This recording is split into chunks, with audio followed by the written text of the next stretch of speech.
COVID-19 precautionary measures to be reimposed effective Saturday. More than 200 students forced out of school after natural disaster brought down classroom structures in Mintekunda. Yankuba Touray sympathizers react following his landmark death sentence by Gambia High Court. And President Adama Barrow vows to end politics of insult and discrimination. This and more coming on Gambia 24.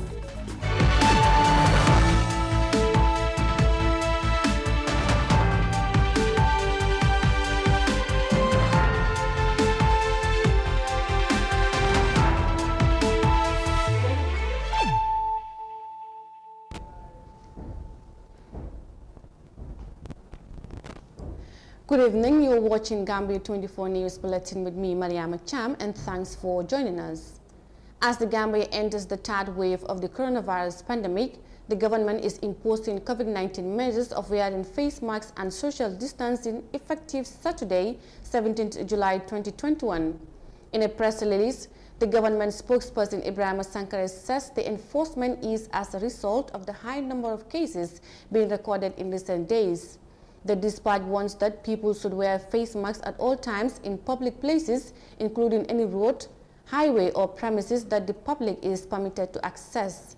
It also tasked the drivers of motor vehicles, operators of ferries, boats or vessels to ensure that all passengers wear face masks before boarding. In the same vein, owners or managers of all public places or private premises and shops that are accessible to the public shall ensure that persons entering such premises wear face masks. Area councils and municipal authorities shall ensure that persons entering markets in their respective localities wear face masks. The release adds that exceptions to the regulation are children under the age of 2, persons under medical instructions, persons who are hearing impaired or need visibility of the mouth for essential communication are exempted from the wearing face mask. The statement further adds that the penalty for violating the regulations is pegged at $1,000.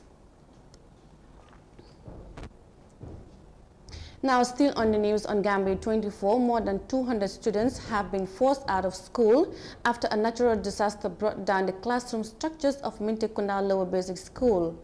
The windstorm last Wednesday led to the death of 10 people, with more than 3,000 affected according to the National Disaster Management Agency.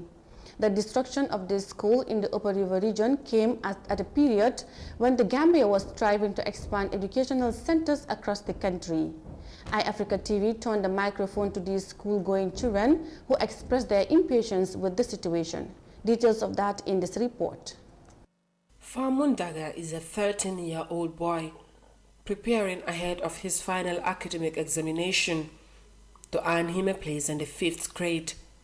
In normal circumstance, it is a matter of putting on his uniform to write the promotional assessment before moving one step further in the academic ladder. The windstorm has, however, presented a very uncertain situation for pupils in Mintekunda Lower Basic School. Looking at the debris of his classroom structures, Famundaga does not see a way out for proper completion of the 2021 academic year. At these schools, we are unable to continue with our work. We are supposed to kickstart our exams, but this is not possible due to the distraction caused by the wind. Our exam process is brought to a halt. Many children like Famundaga are forced to take a break in this crucial period. The unforeseen situation is likely to prolong the period of study for these learners, as attested in the view of Famundaga's teacher, Modu Jaju. Since on Wednesday we are not having classes, we stop automatically having classes. This happened in our present here. We were in the house and then the roof left us, and then when we were standing there, it was definitely trouble. Whilst the state of hopelessness surfaces, there are students who are optimistic of an immediate return to class. As Mr. Jaju explains, some of these young learners still report to school despite the instruction from authorities asking them to stay home until a way out is figured. We expected, because our exams are totally damaged. All our papers, if you get inside my room, all the papers were wet and then they are all damaged. So I don't think right now we expect the government should come to our aid and then help us, because so that we can continue normal business. The situation with Minte Kunda Lower Basic School boils down to the homelessness of staff of the school. Teachers are forced out of the school campus, seeking shelter in open classrooms infested with insects and animals. Rainy season is cherished by most developing countries in Africa, particularly the Gambia, due to its agricultural productivity by rainwater. This blessed season, however, comes along with heartbreaking impacts of windstorms that threatens lives and properties. The death of 10 people from the Wednesday's rainstorm and its surrounding consequences invited President Barrow to the most affected region of the North Bank. For Africa News, Sohna Tunkara. Now, President Adama Barrow has said that his government is more than ever before determined to promote politics of development over politics of sentiment. He spoke against what he called politics of insult, tribal lines and alienation in the country. According to Barrow, as the population enjoys absolute freedom of expression, they should be cautious in the application of these rights. Details in this report. Politics, which is supposed to reflect societal values of the Gambia, is arguably marred by hate speech among political figures and subsequently their followers. Key bearers of these accusations are militants of the National People's Party and those of the United Democratic Party. President Barrow, who presides over the laying of the foundation for the construction of the Kiamwest Road on Monday, expresses his commitment to change the narrative. Development politics, ndelo politics ifanga ole nadija. Politics kuma kuntamfo. Politics nyobaneno. Politics of development is the kind of politics we bring here. Senseless politics, politics of abusive language, politics based on tribalism, politics in which you profile people, politics where you tell people you are a Fula from Guinea, you tell some you are from Casamas or you are from Senegal. That is the kind of politics I want to end in the Gambia. Freedom allows people the opportunity to speak, act and pursue happiness without unnecessary external restrictions. All freedom requires compromise between the rights of individuals and the goals and obligations of the state. But for Mr. Barrow, his government has offered extraordinary freedom to Gambians. The freedom Gambians attain in my government is extraordinary. Today, journalists are free and talk anyhow they like. They host programs which are named after the president. They say everything and walk home to sleep without problems. That too is extraordinary. But I will tell you one thing. The kind of politics I see in the Gambia on the 4th of December, if you are not careful, I swear, if you are not careful until you make mistake, you will light torches during the day looking for President Barrow and you will not see me. There is growing concern over what is taught as abuse of democratic principles among politicians and their supporters, especially on the social media platforms. It is common to come across audios containing hate speech from one political group to another and sometimes insults directed to individuals or groups in the name of political activism. Authorities such as the police have always cautioned the public to take an active role against any situation that is likely to create chaos in the upcoming presidential election. Reporting for Africa TV, this is Omar Ahmad Touray. Now, the Ministry of Health says on Thursday that it is aware and concerned about the recent surge in the number of COVID-19 cases in the country. The ministry urged the public to continue observing COVID-19 guidelines such as the wearing of face masks, social distancing, among others. Naisise Falls in this report. The recent surge in the number of coronavirus cases in the Gambia is raising concern among both health officials and the ordinary citizens. To this effect, the Ministry of Health is reminding the public that the rapid increase in the number of new cases is of a great concern to them. If the current trend continues according to the statement, the country's capacity will likely be changed, which can lead to more transmission and severe cases. The public is therefore urged to take COVID-19 prevention and control measures seriously by meticulously observing social distancing, wearing face masks, avoiding overcrowded places, avoiding handshaking, frequent hand sanitizing, and washing hands with soap and clean water. If COVID-19 measures and guidelines are strictly followed, officials predict that transmission will decline and the ministry will be in position to quickly control the spread of the virus. The surge of coronavirus cases comes at a time when the Gambia prepares ahead of a series of events, including election campaigns. Between 12th and 13th July 2021, the country recorded 107 new cases, one of the highest digits in a week, taking the total number of confirmed cases to over 6,500. With 3 new deaths recorded, the total number of fatalities from the virus stands at 188. Reporting for iAfrica News, I am DCC. After the High Court in Banjul found Yankuba Touray guilty and sentenced him to death by hanging, his sympathizers have reacted to the Wednesday verdict by Justice Ibrahim Jaite.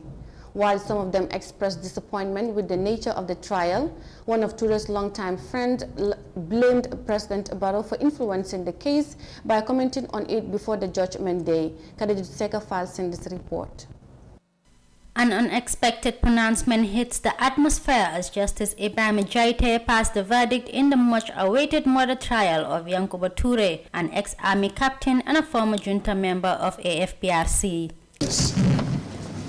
Having found the convict guilty of murder, guilty of the murder of Usman Koro Sise in cold blood, and having considered that this court does not have any discretion under Section 188 of the Criminal Code, the convict Yankuba Touray is hereby sentenced to death. And pursuant to Section 252 of the Criminal Procedure Code, the said sentence of death shall be by hanging.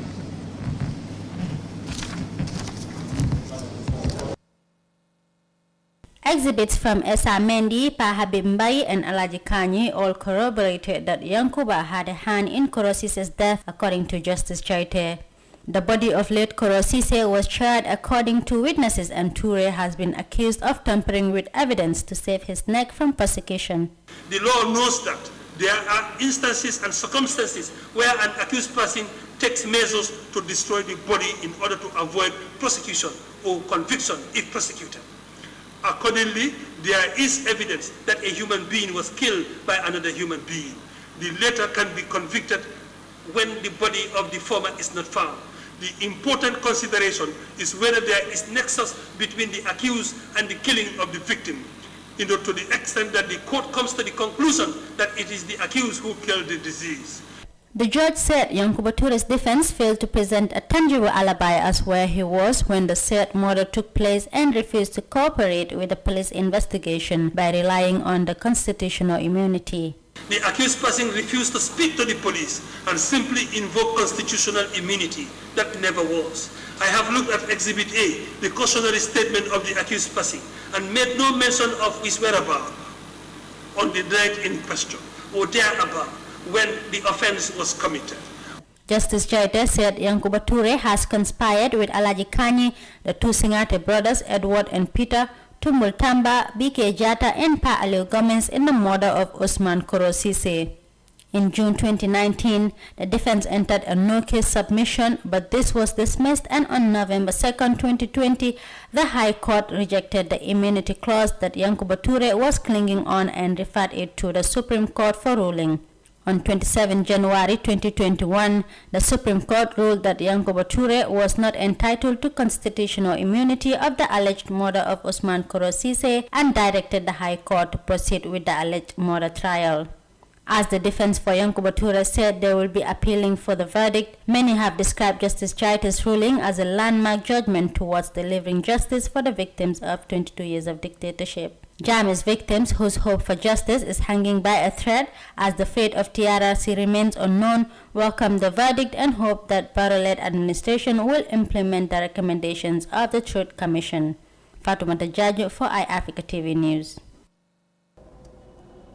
In that report by Khadija Seka on sympathizers of Yankuba Touray who expresses dismay on his death sentencing by hanging, will take us to a short break, and we'll be right back with the rest of the news on Gambia 24. Stay tuned. The pride we take in our brand, the work we put into constantly change the landscape and elevate real estate in the Gambia, it's compared to none. From inception, our goal was to add value to the beautiful Gambian landscape. That's why we are proud innovators of community estates. Kololi Sands is an exceptional piece of work, tailored for ultimate convenience and luxury, to bring you an element of finesse that is rare but unique in its own. This is also our pride and joy, and we welcome you to the exquisite beauty right here in Kololi and right here on the waterfront. Kololi Sands, feel the ocean breeze at your doorstep.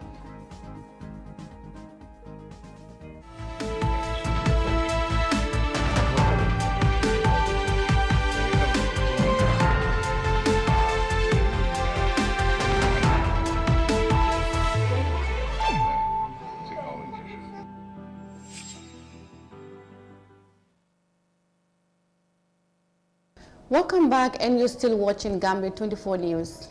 The Operation Restore Sanity by National Guards of the Gambia Armed Forces has on Thursday briefed the media on its patrol activities since the operation was launched a month ago at the Guards Battalion in Fajara Barracks.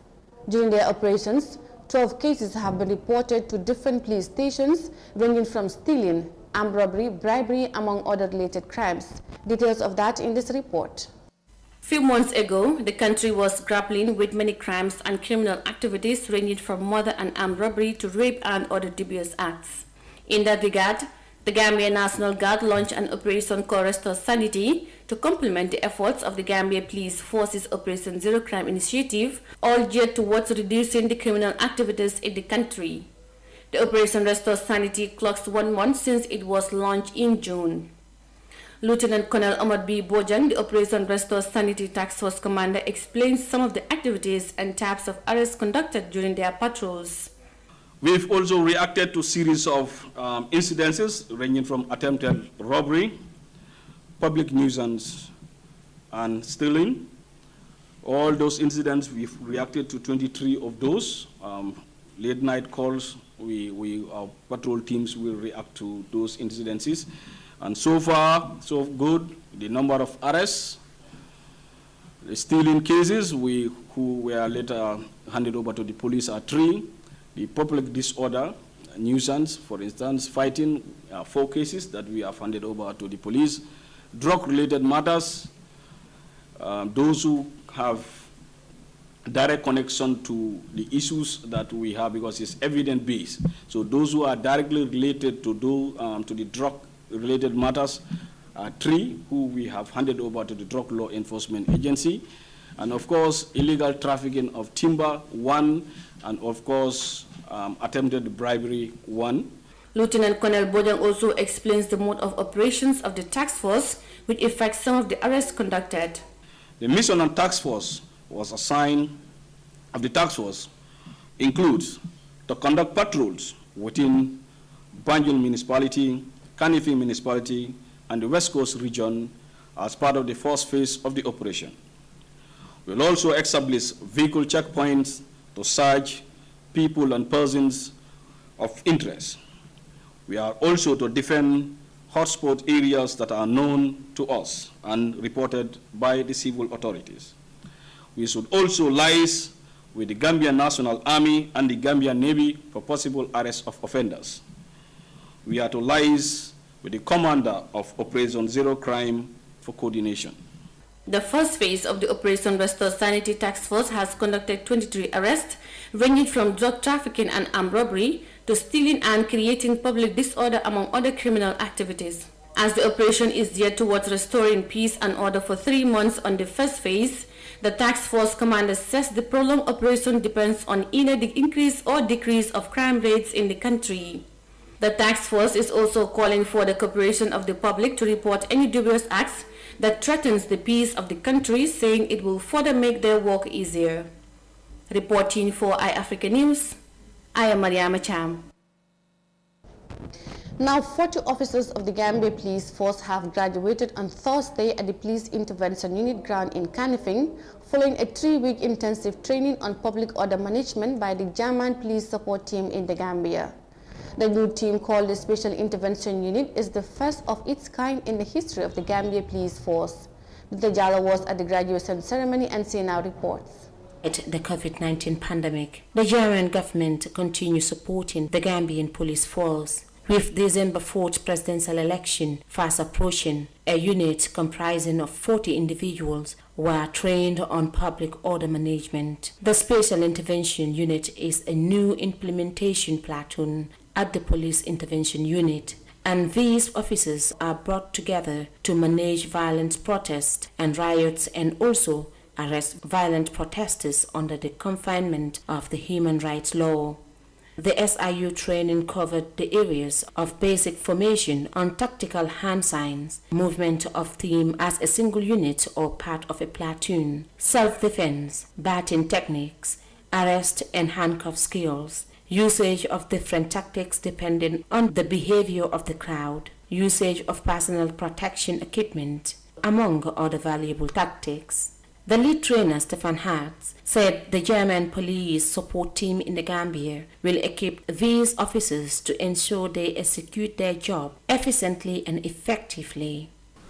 We will hand over, like spoken, as soon as possible, 50 better protected body systems, new helmets, and some more equipment, which is also used in Germany to avoid to get hurt in this special task. On top, a 40-feet shipment container full with equipment like 700 helmets, about 200 new pairs of boots, buttons, and among others, is almost ready to be shipped to the Gambia. In delivering her keynote address, the German Charge d'Affaires of the German Embassy in the Gambia said the initiative is timely. This is the first course of its kind here in the Gambia, and it marks the establishment of the Special Intervention Unit here in the Gambia. And I think this is a very, very important step, also looking at the upcoming elections. We all want these elections to be peaceful, and we also want the freedom of demonstrations, the freedom of speech to be possible here in the Gambia. And I think well-trained police officers can help ensure this. The Deputy Inspector General of Police, Mamadou Sow, outlined the intentions that they have for the unit. We intend to provide you 2 AMRA level 9 troop carrying vehicles, state-of-the-art, most sophisticated vehicle carrier to ensure that the operations on both land, you will have superiority of both land and air superiority. We will provide you also an aerial vehicle, a 17-hour flying unmanned aerial vehicles equipped with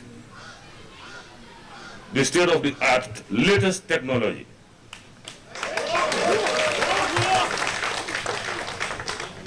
Infrared 90 degrees angle cameras that are telepathic will read heat signatures, facial recognitions, day and night, to ensure that you are on your task as far as the police is concerned. One of the participants said the training helped them immensely in the level of their profession.